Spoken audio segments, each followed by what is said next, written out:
It feels really sad actually, because all of the asylum seekers are also like normal, human beings. Can I ask how that makes your wife feel? She is feeling endangered actually. She now rarely goes out to have a walk. Slippery Starmer, who promised to smash the gangs to stop the boats, has now seen 50,000 rapists, terrorists and murderers invade our country at a faster pace, by the way, than any of his prime ministerial predecessors. Now, trust me, once you actually factor in the true illegal arrival numbers, including in lorries and planes, you can double that number and then some. And why the MSM ignores the chaos and carnage being wrought by these criminals, look at them running, literally running to get to the United Kingdom overnight. Attacks on the native population are growing by the day, leading to a disunited kingdom very much on the brink. As this viral banner, spotted in England, puts it bluntly, Starmer hates Brits, loves rapists, invaders, and rent boys. Thank God for the independent media capturing the truth. Because in the past few hours, at ground zero of the hotel uprising in Essex, another migrant at the Bell Hotel in Epping has been charged with sexual assault. Oh, we told you this wasn't a one-off. We told you this wasn't a one-off. And you tried to call us far-right racists. You tried to say that it was us stoking fear. Indeed, that's not the case. Because according to these charges, Syrian migrant Mohammed Shawwalk faces 7 charges linked to offences alleged to have been committed between July the 25th to August the 12th. That's last night. The rap sheet includes 2 counts of common assault, 4 counts of assault by beating, and a single count of a sexual assault on a man. An Essex police spokesman has just said a man will appear in court today to face criminal charges after officers were called to the Bell Hotel in Epping High Road on Tuesday. A 32-year-old man was arrested and questioned. Now remember, it was the charges against Hadoush Gerbaslali Kabuto, another illegal, who has been charged with sexually assaulting a schoolgirl just days after arriving here in the UK on a small boat, that sparked the unrest at the Bell Hotel that has now spread across the nation. Essex locals are raging.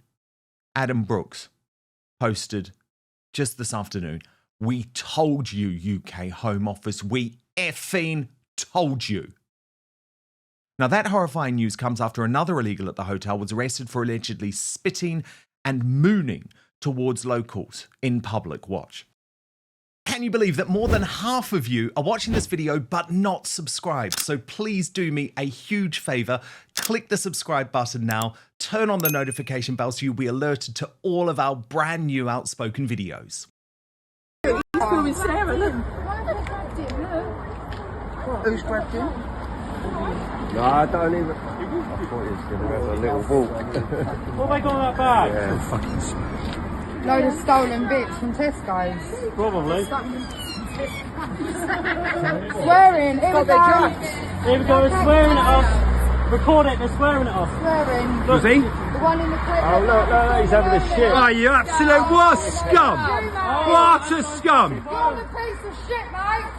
Yeah, we got that, don't worry. Embarrassing. Nice. Nice. Nice, mate. Yeah, that was good spit, mate. That's really clever, isn't it? These hotel migrants think of local. Nicked him, he spat us and mooned us, and they've just nicked him. Well done, Go police. to your own country, mate. Bye bye. Record this, he's just been nicked. Right through so. So the guy that just got his backside out in front of all the ladies and then spat at us has just been it. Bye bye, mate. See ya.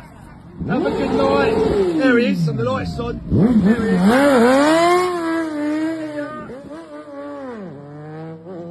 Not so cocky now, are you, mate? Not so cocky now, are you? But it's not just in Essex where things are getting worse. Look at this from the Thistle Barbican Hotel in London, where projectiles were thrown out of top windows, allegedly by illegal migrants, despite dishonest actors like Jeremy Corbyn, Emily Thornberry and Narinder Kaur blaming the trouble at the hotel on patriotic locals. Watch.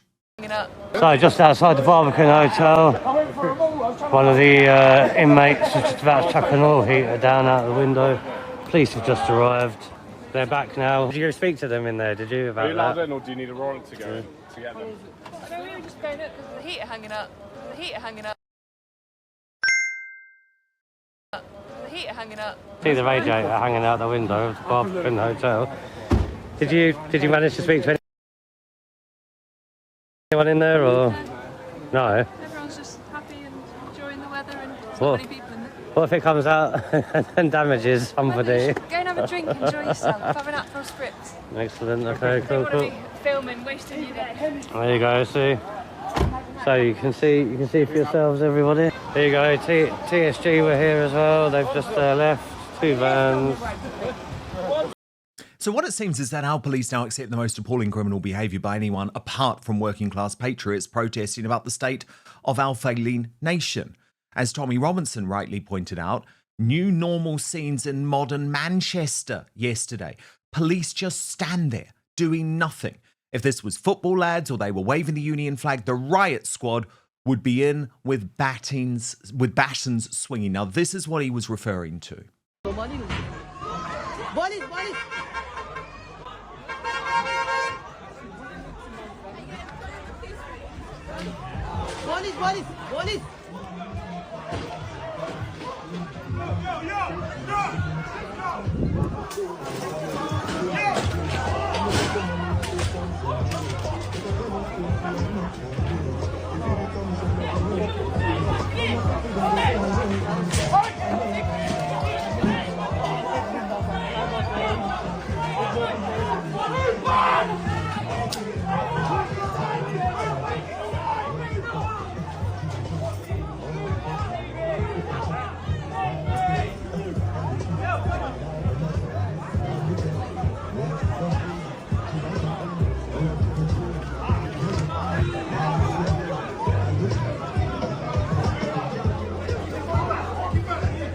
So in this terrible climate, guess who the pathetically out-of-touch British bashing corporation, our state broadcaster that should be immediately defunded, has decided are the real victims of this carnage?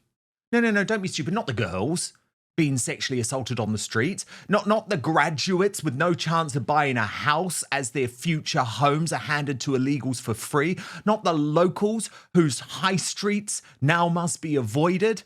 No. The BBC has decided that it's the migrants themselves, the illegal migrants themselves, who are living the life of Riley at our expense inside luxury hotels, who are the real victims. As Peter Whittle put it, it's almost beyond parody.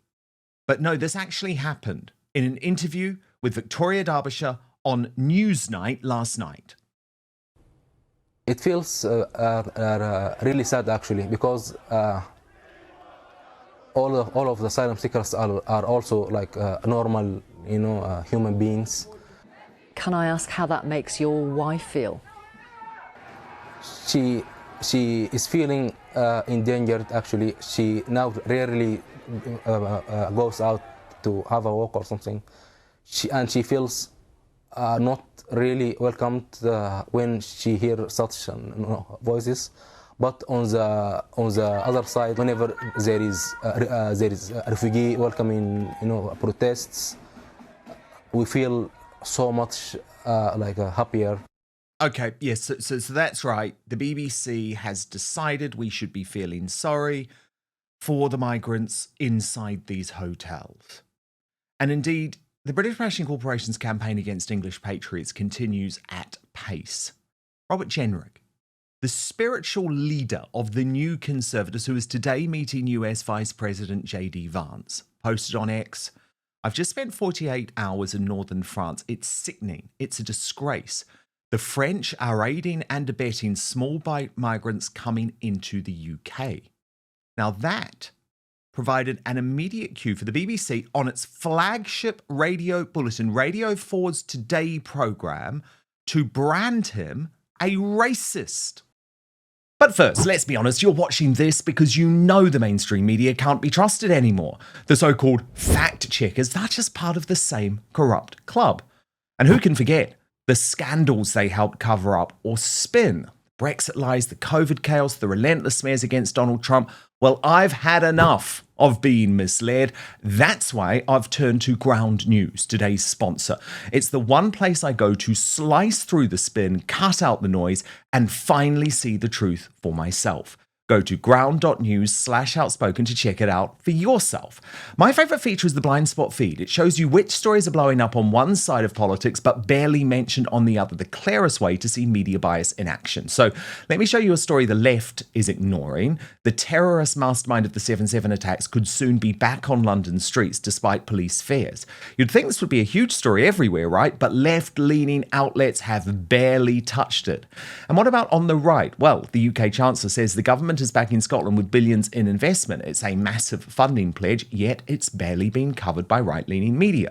With every story, Ground News shows you the entire spectrum of who's reporting from left, right, and centre, along with how reliable each source is and who owns each outlet. It's everything the corporate press doesn't want you to see. I know you love keeping up with the news, but like me, you don't buy what the legacy media are selling. So this gives you the tools for yourself to see what's really going on without the spin, without the manipulation, and without being told what to think. It's the only way I read the news now, and clearly many of you agree, as Ground News has over 10,000 five-star reviews. So go to ground.news/outspoken and stop letting the mainstream media decide the truth for you. If you subscribe through my link, you'll get 40% off the Vantage plan. That's the one I personally use for unlimited access. Supporting Ground News also supports Outspoken, so thank you for helping me keep doing what I am doing here too. That's ground.news/outspoken. But now, back to the show. A front-page story in the Mail on Sunday quoted Shadow Justice Minister Robert Jenrick talking about his fears for his young daughters. He said, "I certainly don't want my children to share a neighbourhood with men from backward countries who broke into Britain illegally and about whom we know next to nothing." These words echo a fear many have absorbed, fear of the stranger. The technical name for this is xenophobia. Now that man is Dr. Krish Kandiah. Predictably, he's the founder of a refugee charity. The pathetic BBC has now pulled that segment and said it will be re-edited without the xenophobia claim. But the damage is done. As Jenrick responded by writing on BBC Radio 4 this morning, listeners were told that if you're concerned about the threat of illegal migrants to your kids, you're racist. Wrong. You're a good parent. Now, in the midst of such a law and order calamity sweeping this country, you would hope and you would pray that our increasingly woke and politicised police forces were focused on solving violent crime, right? Oh, you couldn't be more wrong. These women aren't friends out for a run. They're actually undercover police officers taking to the streets in Surrey as part of a new operation trying to stop people catcalling and harassing female runners. We get honked at, the staring, the hanging out of the window just to look at us, and it's so prevalent.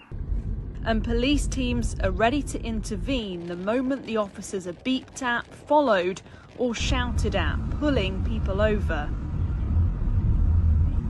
Those kind of behaviours may not be criminal offences in themselves, but they still need to be addressed. And of course, the people that are likely to commit those kind of behaviours, they may then go on to commit more serious offences or more serious behaviours. But that's real. It's not even criminal. As Silky Carlo of Big Brother Watch put it, it's absolutely impossible that this is real. These kinds of behaviours may not be criminal offences, but they still need to be addressed. Fraser Horton of the Free Speech Union weighing in, the moment Brassai became real life. But don't you think so much feels dystopian in the UK at the moment, not least the fact that the US Global Report on Human Rights has stated that there are significant human rights issues here in Britain, including serious restrictions of freedom of expression. An issue not tackled in our Westminster-approved regime media, but powerfully pointed out by ex-Prime Minister Liz Truss in, you guessed it, the independent media, to Ben Shapiro. But it was 1695 that the free press was invented in Britain. That was before, the United States of America was established. We came up with these things, Magna Carta, the Bill of Rights. I find it utterly shameful that those ancient liberties, which have promoted so much freedom around the world, including, I think, the jewel in the crown, the United States of America, have become completely bastardized in Britain. I mean, imagine people being arrested and jailed for a post on X.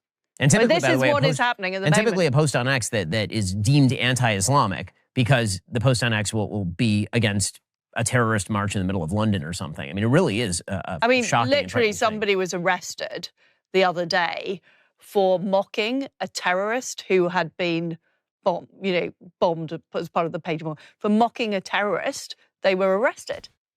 And yet Slippery Starmer has the cheek to lie to the face of Donald Trump and lie to the face of J.D. Vance by saying that this is a country that still believes in free speech. And this is not policies that any parliament has passed. These are policies that have been come up with by so-called independent bodies. So they're not legitimate. They don't have the authority of the electorate, but they are being imposed on the British people. The whole concept of a non-crime hate incident, which sounds completely Orwellian, no politician came up with that. That was invented by the College of Policing, which is a body that is completely unaccountable. And we now live in a kind of Orwellian state in Britain where lots of people are worried about what they say. And this is the whole purpose. The whole purpose is to cover up what's going on in our country because people know there are massive issues with the grooming gangs of young girls of the authorities not being held to account for that. They know that our economy is in decline. They can see steelworks closing down because of the environmental policies. They can see businesses not being able to start up. And the authorities and the establishment don't want people really to know how bad it is. And that is why they're going for suppressing, distorting, using the mainstream media to try and cover up this stuff. Well, the cover-up must end. And it is my life's work to be part of shining, I guess, a harsh spotlight on the truly evil tactics of our malign government. Now, the Superstar panel. Delighted to be joined today by Father Calvin Robinson and former UKIP MEP, now host of his own successful YouTube channel, Godfrey Bloom. Father Calvin, they tried to tell us that we were racist and far right for alleging that there was ongoing criminal activity in the Bell Hotel in Epping, Essex. Yet just today, another illegal migrant, this one from Syria, charged with sex assault, this time not on a schoolgirl, Calvin, but on a man. Yeah, absolutely. We keep seeing these crimes. We keep seeing them mocking them whilst they're committing these crimes. We're seeing them become famous on TikTok now from these hotels where they're living off our benefits, literally mocking us under our very noses. And there's nothing we can do about it. We speak about it on X or Facebook. The police come to knock on our doors rather than the assaulter. The world is upside down. Not the world, the country is upside down. It's inverted. And of course, you can see it from Labour's perspective. They see that a race war is coming. They see that a civil war is coming. And what can they do about it? Very little. So what do they try to do? To censor us, to silence us, to stop us speaking about the issues, from raising awareness of the issues. Because if we pretend it's not going on, maybe everything will go quiet and everything will be okay. It won't be okay because we're inviting mass hordes of people into our country who we don't know who they are, we don't know where they come from, they're undocumented, unvetted, they are likely criminals, likely terrorists, likely sexual abusers and rapists.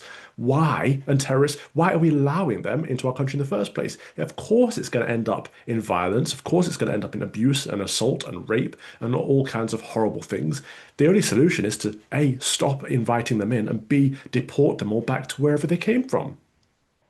But Godfrey Bloom, how notable was it that last night the BBC on Newsnight think, well, let's not try and speak to one of the locals in Essex that has been affected. Let's not speak to one of the family members of someone who has been sexually assaulted by one of these illegal migrants whose business has shut down.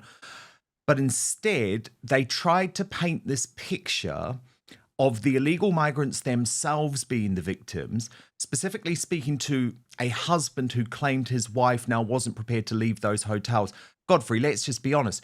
You know, the vast majority of people inside those hotels are young men. Well, yes. You see, I think there's a problem here with legacy media, and this is all quite deliberate.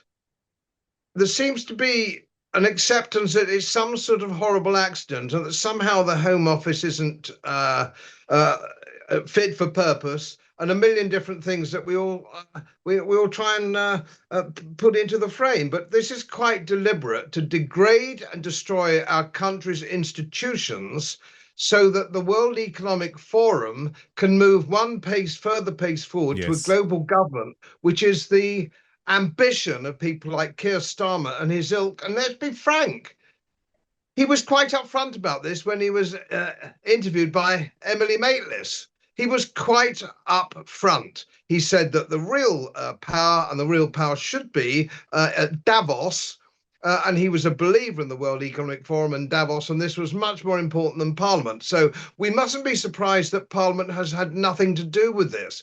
Now, if we look at the invasion that we're suffering, and it is an invasion, and they get very cross when you call it an alien invasion, which it is, and you don't need massive brain power to see what it is, because we saw the threat of it from Philip of Spain.